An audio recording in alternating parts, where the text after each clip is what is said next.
여러분 안녕하십니까.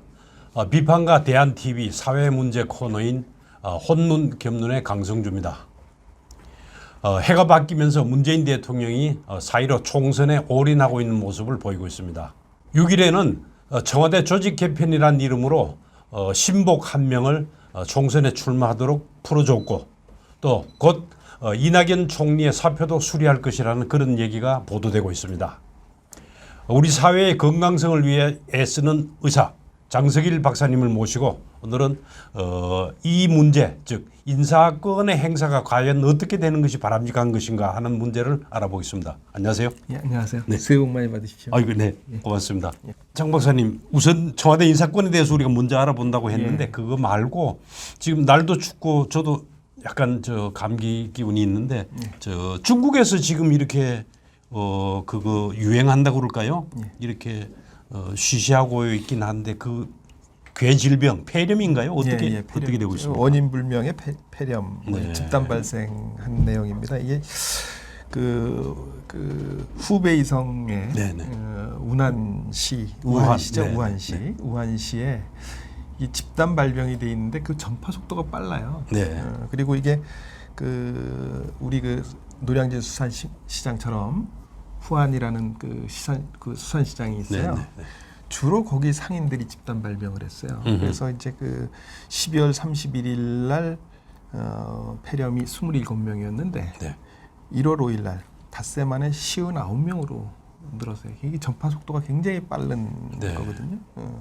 물론 뭐 아직까지는 이제 사망한 사람은 아직 없지만 굉장히 많이 놀라운 속도로 빨리 전파되는 내용으로 봐서는 굉장히 좀 괴질, 우리가 흔히 얘기하는 가능성이 있지 않느냐. 그래서 안 그래도 질병관리본부하고 대한의사협회에서 이거에 대한 대국민 내용을 말씀을 좀 드렸습니다. 그래서 우한시를 방문해서 14일 이전에 폐렴 증상이 있는 사람 또는 또 우리 환안 수산시장을 방문하고 14일 이내에 발열과 호흡기 증상, 뭐 가래라든지 기침이라든지 뭐 이런 호흡곤란이라든지 이런 증상이 있는 분은 빨리 신고해 달라라는 내용을 했는데 다행스러운 건지 아니면 또 다른 우려점이 나는 건지는 모르겠지만 우리가 흔히 알고 있는 메르스라든지 조류독감이라든지 또 뭐 이런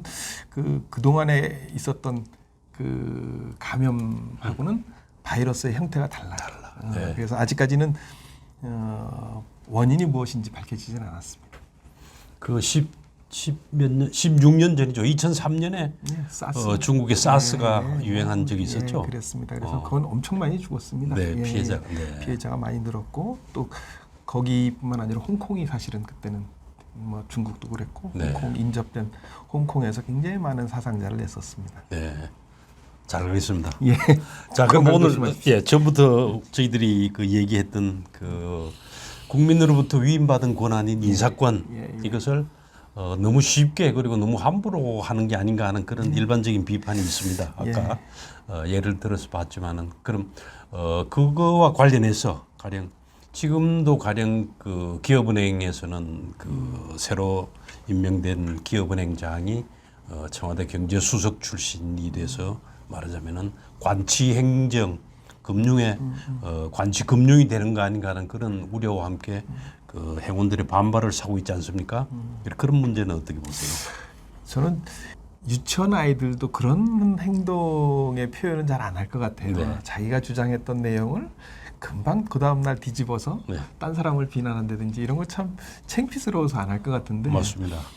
어찌 보면 모렴치라고 저는 할 수 있지 않나. 왜냐하면 사실 이명박 정부 시절이나 박근혜 정부 시절에 우리 공기업 중에서 은행 세 군데 은행이 있잖아요. 국채은행이라고 그렇죠. 하는 여기에는 사실은 그런 내용을 시도는 했었어요.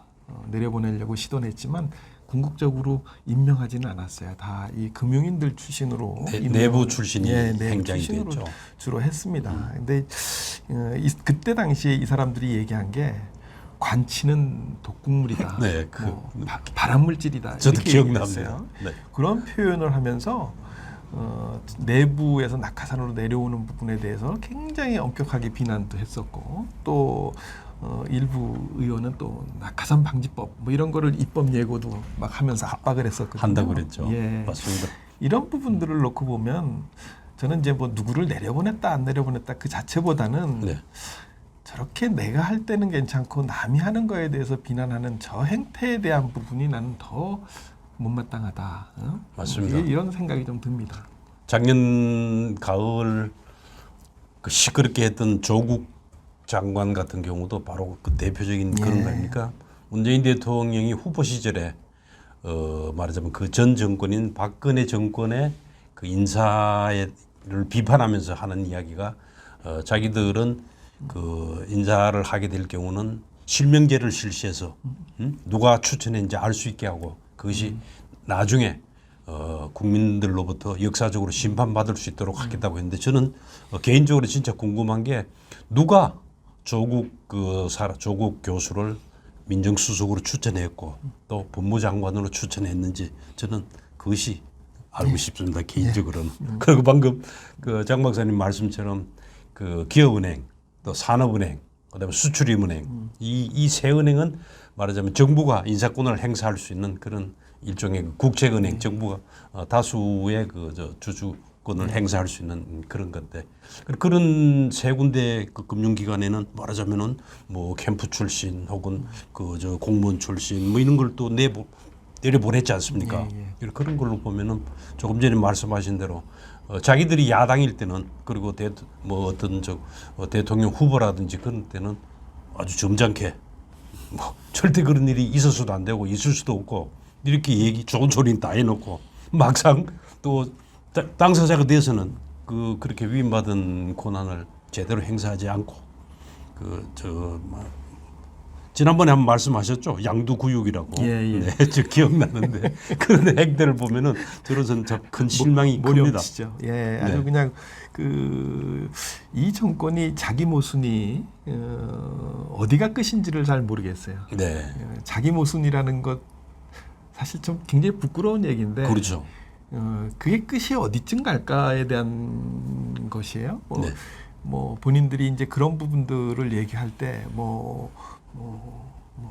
그 고위공직 원천 배제에 대한 뭐 5대 비리 혐의자 뭐 아니면 인사 5원칙이라고 옛날에 그런 게 그렇죠. 있었죠. 인사 배제 7원칙 뭐 이렇게 했어요. 네.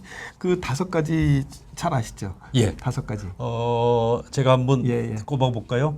그 병력 비리, 본인이나 혹은 자녀의 그다음에 세금 탈루, 그다음에 논문 표절, 그렇죠. 그다음에 위장 전입, 그리고 하나가 부동산 투기. 이렇게 해서 5가지에 걸린 사람은 절대 고위공직에 임용되지 않도록 하겠다고 후보 시절에 토론에서 또 아니면 연설에서 그렇게 얘기한 게 저 기억이 납니다. 거기다가 또 이제 2가지를 더해서 뭐 7대 원칙 뭐 이랬던 적이 있어요. 이 7대 원칙은 거기에 이제 음주운전. 그 당시 이제 또 사회적으로 이제 이슈가 되다 보니까 음주운전하고 또 이제 성 관련 범죄, 성범죄자 이거를 이제 그 7대 그 배제를 하겠다라고 했는데 이 그 5가지 또는 7가지 내용을 보면 일반 국민들이 이 정도는 뭐 익스큐즈가 돼라고 얘기했던 거에 용납이 안 되는 내용들인 거거든요. 사실 이런 부분들이 평범한 국민들로서는 시민들로서는 감히 하기가 어려운 부분들인 거예요. 맞습니다. 병역에 대한 부분이라든지 세금 탈루라든지 뭐 이런 부분들 뭐 부동산 투기라든지 뭐 돈이 있어야 뭐 투기를 할래도 할 텐데 뭐 보니까 빚 내서 그것도 뭐 자기 자산 가치보다 훨씬 많은 빚도 내서 부동산 투기 지역에다가 김의겸 전 대변인 말씀하시는 것 같은데 그렇게 해서 그 짧은 기간 동안에 8억 얼마를 남겼고 그것을 기부하겠다고 했는데 그 결과는 아직 모르겠습니다만은 그런 행태가 있죠. 이와 같은 내용들은 사실 국민이 느끼는 상대적 박탈감이 워낙 큰 부분들이기 때문에 아마 이제 고위 인사의 이런 부분들은 배제하겠다. 그래서 원칙 배제 7원칙 5원칙 이렇게 내세운 건데 맞습니다. 어쩌면 그렇게 하나같이 일관왕도 아니에요. 이관왕도 아니고 아주 툭하면 삼관왕 사관왕 뭐 맞습니다. 이런 내용으로 그때 아니, 저도 아니, 기억납니다. 예, 예. 저 이낙연 총리 같은 경우가 4가지가 예. 저 걸렸고 강경화 외무장관도 4가지, 김상조 정책실장인가요? 그 사람도 4가지, 뭐 그렇고 3가지 걸린 사람도 있고 뭐 그저 기억납니다. 우리나라 사람들이 뭐 다관왕 좋아하니까 다들 다관왕 비리도 다관왕으로 네. 만드는 것 같습니다. 아무튼 이 정부의 그 자기 모순이 끝이 어딘가에 대한 부분이 참 그 애처롭습니다. 네. 그 혹시 네. 그 인사청문회 제도에 대해서는 뭐 어떻게? 저도 그 인사청문회를 보면서 늘 저 안타깝고 한 게 그리고 이제 정치권에서도 그 저 개선책이 논의가 된 걸로 전 기억을 하는데 공개를 하는 인사청문회, 그다음에 비공개로 하는 인사청문회 이렇게 나눠서 하는 게 어떤가라든지 등등 그런 게 있었습니다만 지금까지는 아직 제도적으로 개선이 되지 않고 있는데 그 인사청문회를 하고 말하자면은 그 결과에 따라서 그 임명을 하든지 아니면 임명을 철회를 하든지 등등 여러 가지 조치가 있어야 되는데 지금 문재인 정부 들어서는 지난번 추미애 장관이 23번째인가요? 말하자면은 인사청문회 결과에 관계없이 그대로 일방적으로 임명하는 그런 게 제 기억이 납니다. 예, 뭐이 법무부 장관이 제가 볼 때는 사법개혁의 그 뭐랄까 이 급박함 때문에 그랬을 가능성보다는 청와대의 자기들의 어떤 네. 칼끝이 너무 가까이 오니까 아직 겁이 나서 그런 거 아닌가 이런 생각이 듭니다. 그런 관측이 많습니다. 그 청와대 지금 막 검찰이 말하자면 작년 저작년이죠. 지방선거에 있어서 청와대, 행정부, 경찰 등등이 총체적으로 관여된 그런 당까지 사실은 관여가 돼 있죠. 그런 그 선거 부정에 관한 의혹 이것을 빨리 덮지 않으면은 위험하겠다라는 걸 청와대가 느끼고 그런 강행을 한 게 아닌가 저는 그렇게 생각이 됩니다. 우리 대표님도 그렇게 생각을 네, 하셨군요. 네, 네. 그러니까 이게 정말 그 무지랭이 그 일개 의사, 민초 의사 저 같은 사람이 알 정도면 국민들이 다 안다라고 봐야 되겠네요. 이렇게 급하게 막 그냥 법무부 장관을 임명하고 급히 한 이유가 그런데 원인이 있지 않을까 저는 이렇게 막연히 생각을 했는데 그렇게 생각하는 사람들이 많습니다. 예. 네. 일반적으로 그 얘기는 하지 않지만은 이 사람들이 뭔가 굉장히 불리하고 꿀리고 약점 잡힌 게 많으니까 이렇게 검찰 개혁이라는 그런 명분으로 사실 검찰이 일반 국민들 사이에서는 불신을 받거나 좀 그런 면이 있습니다. 억울해하고 그런 면이 있는데 그거를 명확하게 풀어주지 못하고 제대로 정리하지 못하고 그냥 이렇게 국민들 사이에서 불만이 쌓이도록 그렇게 한 문제는 있지만은 그거하고 이거는 별개의 문제거든요. 뭐 이번 임명은 그 제 발등에 도끼로 이렇게 발등 찍는 거 있지 않습니까? 우리 습관에. 그렇게 되지 않아야 될 텐데 우리 그 윤석열 검찰총장 임명할 때 얼마나 호기롭게 사실은 임명했습니까? 그런데 이것이 자기들의 발등을 찍을 줄은 사실 몰랐었는데 이번에 추미애 장관을 인사청문회 보고가 오기도 전에 임명을 하는 강수를 뒀는데 이것이 또 그들 정부의 그 발등을 찍는 또 다른 도끼가 그런 게 되지 않을까. 저는 왜 그러냐면 추미애 장관이 사실 이렇게 그 호락호락한 사람은 사실 아니에요. 그 지난번에 그렇겠죠. 문재인 대통령하고 그렇게 원만한 관계도 사실 아닌 것 같고 그래서 아무튼 국민의 한 사람으로 그렇게 한번 희망을 가져보렵니다. 네. 그리고 장 박사님 우리 인사 얘기가 나온 김에 사실은 공기관이라 그러나요? 공기업이라고 그럴까요? 그런 데서 임명을 받고 그다음에 임기가 되기 전에 4.15 총선을 염두에 두고 자리를 이렇게 사표를 내고 나오는 그런 경우도 지난 가을 또 올 1월 15일, 16일까지 이어지지 않을까 저는 그런 생각이 드는데 대표적인 게 그 국민연금관리공단, 그다음에 대한도로공사, 한국도로공사죠, 한국도로공사 이런 등등 기관에서 그런 분들이 그냥 나오지 않습니까? 그런 부분도 사실은 국민들이 보기에는 썩 좋게 비춰지지 않습니다. 어떻게 보세요?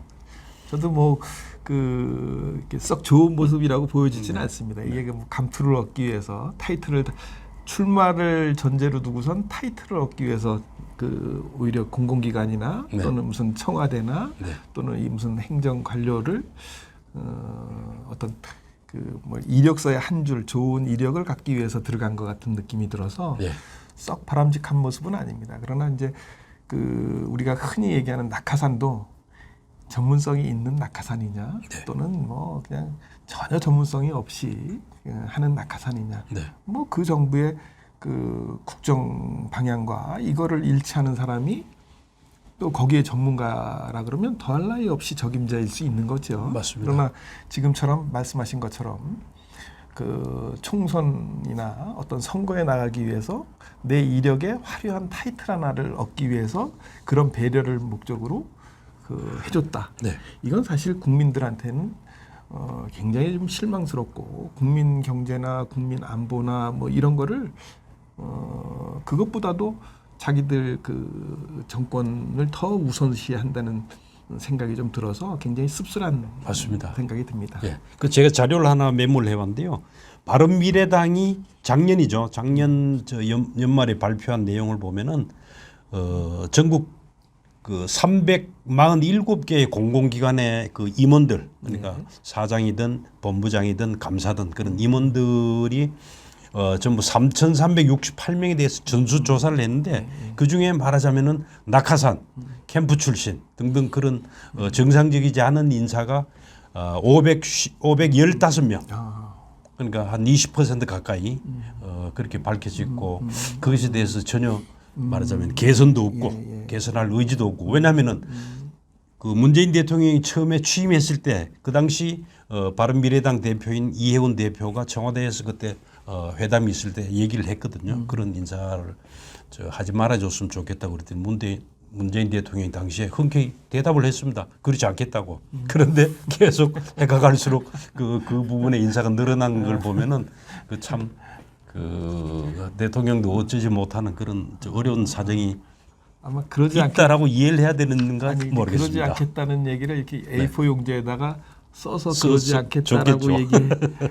했는데 네. 그 내용을 숙지하지 못했나 본데요. 네. 하여튼 박사님 예. 오늘 말씀 고맙습니다. 아이 별 말씀. 네. 예.